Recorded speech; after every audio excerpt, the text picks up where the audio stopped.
Veñen bos tempos para Plácido e Serena. Vexámolo tempo que ven pros demais. Tarifa Plana Seguros a Banca patrocina este espazo. Con respecto al lunes y al martes, hoy sí hemos visto más nubes en el cielo de Galicia, sobre todo cuanto más al sur de la comunidad. Aún así hemos tenido un miércoles soleado, sobre todo a medida que iban avanzando las horas. También se ha notado que las temperaturas máximas han subido en las horas centrales del día. En Vigo, por ejemplo, han llegado a los 18 grados, pero también en otras zonas de Galicia como Lugo o Ferrol. Mañana jueves seguimos bajo la influencia del anticiclón en toda la comunidad gallega. La situación que vamos a vivir en las próximas horas será también muy parecida a la de hoy. Habrá nubes de tipo alto, pero sobre todo centradas en el suroeste de Galicia. Las temperaturas mínimas bajarán un poco con heladas aisladas en áreas del interior y las máximas se van a mantener estables.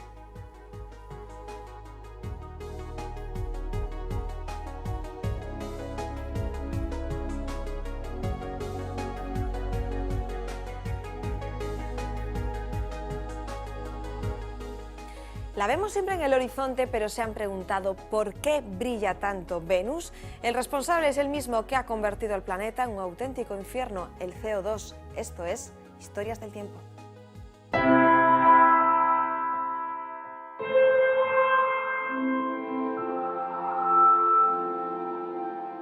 Después del Sol y la Luna, Venus es el objeto más brillante del cielo. Ese brillo tan intenso hizo pensar a las antiguas civilizaciones que debía tratarse de un mundo hermoso, y por ello le pusieron el nombre de la diosa de la belleza.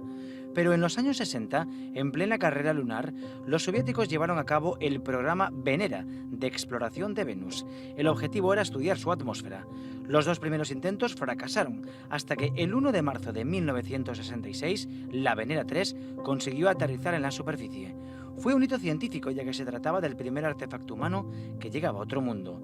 La sonda falló antes de que pudiera enviar los datos. Hubo que esperar hasta la Venera 4 en 1968 y sobre todo la 7 en 1970 para descubrir que Venus realmente es un infierno. Ten unha atmosfera moito máis densa, ademais, ata os 40 primeiros kilómetros o 96% é CO2 e a presión a nivel de superficie é 90 veces superior á presión da Terra. Como o CO2 é un gas de efecto invernadoiro, pois isto impide que o planeta se refresque ou se enfríe emitiendo radiación infravermella cara ao espacio e, polo tanto, na superficie de Venus a temperatura en promedio sería en torno a 470 graus centígrados. En los inicios del sistema solar, Venus era muy parecido a la Tierra, con océanos y un clima habitable.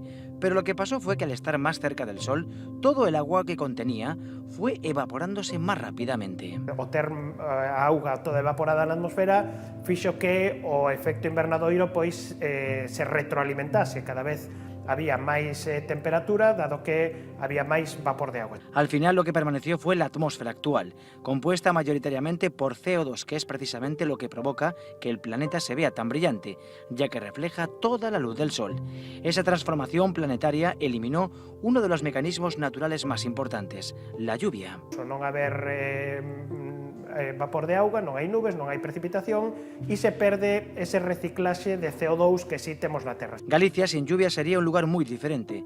No tendría tanta riqueza natural, pero la Tierra sin precipitaciones sería otro mundo inhóspito más en el cosmos. En principio, casi seguro que non habería vida, porque a vida está moi íntimamente relacionada co feito de que exista auga líquida e, bueno, por lo tanto, o planeta sería completamente distinto. Por eso lo mejor que podemos hacer cuando cae la lluvia es dejarla caer.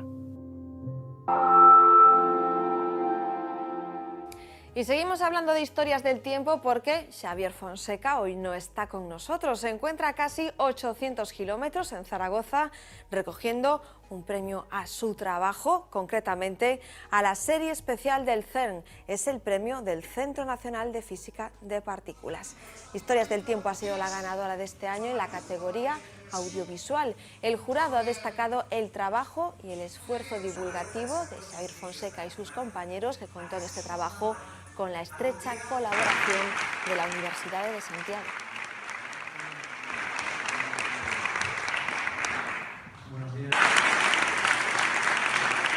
Pois a verdade é que estou tremendamente contento porque Historias do Tempo suma un recoñecemento máis nos 6 anos de vida que ten xa. Ademais, este é un recoñecemento moi especial por esa serie que fixemos sobre o CERN, sobre a relatividade xeral, aproveitando os 100 anos da teoría de Albert Einstein. Gustaríame compartilo cos meus compañeiros todos de V Televisión, tamén con la Voz de Galicia e coa Universidade de Santiago, que foi a institución que fixo posible que dende V Televisión viaxáramos ao CERN, o centro científico máis famoso do mundo e máis importante para coñecer os científicos galegos que ali traballan. Primeiro fai moita ilusión e despois eu creo que, inda que ti digas que tamén é parte nosa, é un recoñecemento ao traballo tan importante que fixeches ti realmente, porque ao final as ideas están moi ben, pero se non hai traballo, se non hai impulso, as cousas non cristalizan. E inda que nos puxemos o noso grande area, é unha ilusión cooperar con xente que lle pon tanto ímpetu, tantas gañas, tanta ilusión a algo que nos facemos. Veñen bons tempos para Plácido e Serena. Vexámolo tempo que ven pros demais. Tarifa Plana Seguros Abanca patrocina este espazo. Lo que les estamos mostrando es una de las noticias más sorprendentes de los últimos días. La publicaba La Voz de Galicia. Es la condena a 2 menores de edad a pagar 2.800 euros a una compañera de clase por humillarla. ¿Cómo? Pues a través de la aplicación de mensajería WhatsApp. Los mensajes eran sexuales, vejatorios y ofensivos. Los jóvenes se quedaron sin sanción penal, pero sí con una condena para su bolsillo, o más bien habría que decir para sus padres. Y es que con las redes sociales como parte de nuestra vida, hoy nos preguntamos, ¿qué es delito? ¿Puedes denunciar un insulto por WhatsApp? Y por una red social como por ejemplo Twitter, ¿es un delito entrar en el correo electrónico de otra persona? Necesitamos, como siempre, ayuda. Beatriz Calavia, ¿qué tal? Muy buenas noches. Buenas noches. ¿Insultar a alguien por WhatsApp es delito o tiene que tener otros componentes? Bueno, para que sea delito deberíamos hablar de una continuidad en el tiempo. Es decir, no sería delito pues un insulto, digamos, puntual, que pueda ser consecuencia de una disputa, pues yo que sé, de amistad o de cualquier otro tipo, sino que tiene que haber una continuidad en el tiempo. Claro, en este caso estamos hablando de un caso de Alicante, son menores, la menor que fue acosada estaba en un grupo de WhatsApp, lo que sucedió fue que la estaban insultando, salió del grupo, pero la incorporaron a otro. Entiendo que es un proceso de ese tipo, ¿no? Claro, en este caso, son menores de edad, con lo cual, como bien decías, no hay una sanción penal finalmente, porque, pues, primero parece ser que apelaron, entonces la Audiencia Provincial ha considerado que no ha habido esa continuidad, digamos, sí, y que, a pesar de que haya sido grave, obviamente, no han tenido intensidad suficiente esos insultos como para ser delito de trato degradante en este caso. ¿Qué pasa aquí? Que como la responsabilidad civil sí que existe y, en este caso, al ser menores, ¿vale? Pues sí que será una sanción que pagarán los padres. Sí. Sí que es verdad que, bueno, el caso de, por ejemplo, en el ciberbullying, que sí que, bueno, cada día hay, por desgracia, más casos, tanto en nuestra comunidad, en Galicia, como en España. Sí que hay, pues suele ser entre menores compañeros de clase, la mayor parte de las veces, y utilizan sobre todo pues el WhatsApp, a veces también Facebook, como decías, otras redes sociales, con las finalidades de hacer daño a esa otra persona, de humillarla delante de sus compañeros. Entonces, claro, por ejemplo, como esta menor, pues hay unas consecuencias psicológicas, digamos, ¿no? Que, bueno, pues que ha tenido estrés postraumático. Entonces estamos ante una serie de conductas, de delitos, podemos decir muchas veces, que sí que quiero resaltar que me parece importante que la educación, el entorno de los profesores, de la familia, es fundamental. Y sobre todo porque cada vez se inicia a edades más tempranas. Claro, yo no sé si a vosotros, a los expertos, os llegan cada vez más consultas de, no sé si decir, de padres o en general sobre me está pasando algo en el entorno internet o no. Exacto, exacto. La mayoría son, claro, preocupaciones lógicas, ¿no? Porque está la llamada brecha digital, es decir, claro, los padres sí que es verdad que tienen menos conocimientos, no lo digo como... Que sus hijos seguro, la mayoría. Exacto, es que ahora ya con 10 años, claro, ahí se ve esa diferencia, entonces les preocupa mucho, efectivamente, el cómo controlar, ¿no?, en las redes sociales, pues el tiempo que pasan, que ven, sobre todo miedo, pues a que les ocurra este tipo de delitos, de humillaciones a sus hijos. ¿Y es etcétera. habitual que estos casos puedan llegar a un juicio, como todos entendemos lo que es un juicio? Por ahora, es algo que está costando porque, bajo mi punto de vista, la denuncia parece que aún no está muy, no sé cómo explicarte, ¿no? Como que sabemos que la Guardia Civil además tiene digamos, un equipo especializado, Sí, ¿vale?, en este tipo de sí, delitos. en ciberdelincuencia. Exacto, entonces que no hay ningún problema, se puede hacer a través de internet la denuncia, o sea, todas las facilidades, pero todavía nos encontramos con que a veces pues aún no se da ese paso de denunciar y de poder pues enjuiciarse.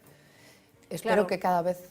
Y en muchas ocasiones sucede que hay un problema de identidades, porque se crean incluso perfiles falsos, y entiendo que por mucho que una persona se sienta agredida, requiere una investigación encontrar al agresor, ¿no? Porque un perfil, por desgracia, se lo puede hacer cualquiera con cualquier nombre. Yo no sé si eso es uno de los problemas. Exactamente, uno de los mayores problemas. De hecho, los expertos, los peritos y la Guardia Civil hablan de ese problema. Claro que cómo averiguar pues, la identidad de esa persona, ¿no? Como dices, un perfil falso.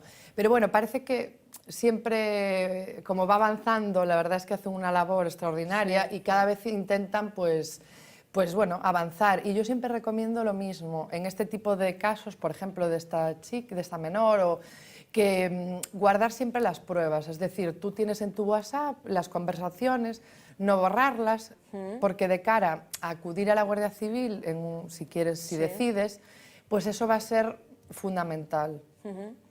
Pasa mucho, o se conocen muchos más casos, por ejemplo, de famosos que en Twitter se han sentido amenazados, y es verdad que la justicia ha intervenido. Yo entiendo que tienen que ser amenazas contundentes, porque insultos los hay por doquier. Exacto, sobre todo ahora, bueno, el tema de Twitter, por ejemplo, que es lo que libertad de expresión, pero claro, ahí choca, creo yo, con también la del otro, y claro, hay veces que no nos damos cuenta, y es que lo que dices, se ha creado, es normal insultar a través de Twitter, pero no, tiene que haber un punto.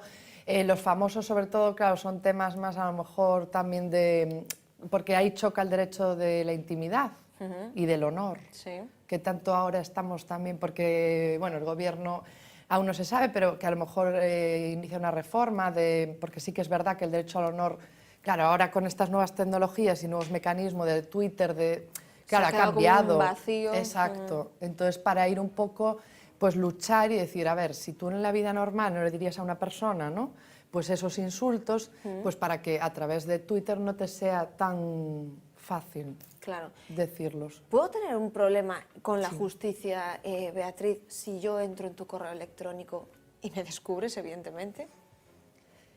Sí, por supuesto, claro, porque ahí ya entramos en los delitos contra, si no lo digo mal ahora, la revelación de secretos, la intimidad, por supuesto, no, eso no se puede. Es que sí que es verdad que en muchos procesos de divorcios complicados, una parte ha sacado a relucir imágenes e incluso contenidos de correos electrónicos de otros. Claro, ¿eso se puede hacer? Claro, ahí es que todo depende de... Claro, en un proceso de divorcio yo me imagino que, a ver, son pruebas, y hoy en día, pues sí, vale, muchas veces, de hecho también se aporta pues de Facebook, ¿vale?, fotografías del otro cónyuge que está, pues de excónyuge o futuro excónyuge que está pues en un viaje, bueno, lo que sea, ¿no?, que no debía estar, claro, ahí se puede aportar. Lo que me parece fundamental es luego la prueba. Sí que tiene que haber una persona experta. ¿Por qué? Porque ese email ha podido ser modificado, alterado a nuestro favor. O sea, eso para mí sí que es importante, que lo podemos aportar, pero también tenemos que saber que eso requiere de un procedimiento ya especializado. Tenemos la sensación de que en este tipo, no solo por el caso de estos chicos de Alicante, 2.800 euros de multa como menores lo van a pagar sus padres, que no tienen grandes consecuencias estos delitos en Internet. ¿Se puede llegar a prisión o esto es un asunto que se salda con algo económico? No sé qué es lo general. A ver, si son menores, ¿vale? Mayores de 14 años, pero menores de 18, a prisión nunca. Pero sí que es cierto que yo creo que cada vez más se está castigando penalmente y pues sí que pueden tener, por ejemplo, pues trabajos en beneficio de la comunidad, incluso internamiento. En casos de, por ejemplo, ha habido casos muy graves de que otra menor, ¿no?, la que ha sido víctima se ha suicidado. Entonces, claro, yo pienso que cada vez, ¿vale?, se va a penar más, pero yo vuelvo al inicio y creo que penarlo está bien, porque obviamente son conductas muy violentas, muy nocivas, pero es fundamental la educación, en el colegio ya desde pequeños empezar con charlas para fomentar un uso positivo, porque al final Internet es positivo, pero siempre que se use es un mundo, claro. Y en cada caso concreto, pues asesorarse con profesionales, pues en este caso como Beatriz Calavia. Beatriz, muchas gracias por haber estado Más que Contar. Gracias, Buenas noches, un placer. gracias a vosotros. Seguimos hablando de seguridad, pero cambiamos totalmente de escenario. Nos vamos a ir de museos. ¿Cómo se protegen los grandes escaparates del arte de robos, pero también de tropiezos fatales? Entre sus trucos, enganches con llave maestra al alcance de muy pocos o cortinas acústicas que nos delatan si nos acercamos más de la cuenta. Un turista rompió hace unos días esta escultura del siglo XVIII cuando tomaba una foto con su móvil. Ocurrió en Lisboa, sin duda, uno de los mayores temores de un museo. No se pone una obra justo cuando entras en la sala, al hacer un giro. De hecho, hay bastantes estudios de museos de cómo el público se mueve en las exposiciones y hay una parte del público que es impredecible. En el de Bellas Artes de A Coruña saben bien lo que es sufrir un buen susto. En los 80 fueron objeto de un robo de los de película. El robo de las obras de Rubens en el año 85, que en aquel momento el museo no tenía ninguna medidas de seguridad, no tenía personal. Todo está pensado al milímetro. Algunos de los cuadros, aparte de los enganches que tiene Paco Gart, tienen una medida de seguridad para que no se puedan arrancar, ¿no? En algunos museos, en algunos centros, en vez de esas cintas o esas vallas con cordel, lo que tienen es esos sistemas fotoeléctricos que cuando te acercas suena una alarma. Con esta de aquí, que son esculturas de formato muy pequeño y entonces por seguridad tienen que estar siempre expuestas en vitrina, ¿no? En un bolso y no te enteras. Las mochilas hay que dejarlas abajo, no se puede subir con paraguas, no se puede subir con palos de selfie, es un barro poco cocido, con lo cual es muy delicado. Está aquí, con protegida de cristal y prácticamente no se mueve. Uno de los momentos más sensibles es el movimiento y traslado de las obras, todo un ritual con figura específica, el llamado correo. Se hace todo en unos embalajes para asegurarte que no va a sufrir nada la obra. Hay también una tecnología, por ejemplo, para los data longer que se ponen dentro de la caja para ver todas las variaciones de humedad y de temperatura durante todo el recorrido. Son camiones con una suspensión especial, climatizados. ¿Y quién se porta mejor en un museo? ¿Los niños o los mayores? Hay de todo, ¿no? Porque los críos normalmente, cuando vienen en grupos escolares, tienen ya unos comportamientos, se les insiste mucho, ¿no? Cuando es un grupo de adultos se da, por supuesto. Museos a prueba de ladrones y patosos. Sus prácticas ambientales le han valido un premio europeo. Su escenario de actuación, un vergel de vida donde la empresa galardonada extrae cuarzo. Un ejemplo de convivencia entre el desarrollo económico y la conservación de la naturaleza. Más a contar, visita hoy la laguna de Begonte.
Así nos vamos, se quedan ya con Vía V, nos vemos como siempre mañana con más que contar a las 9 de la noche. Gracias por estar ahí.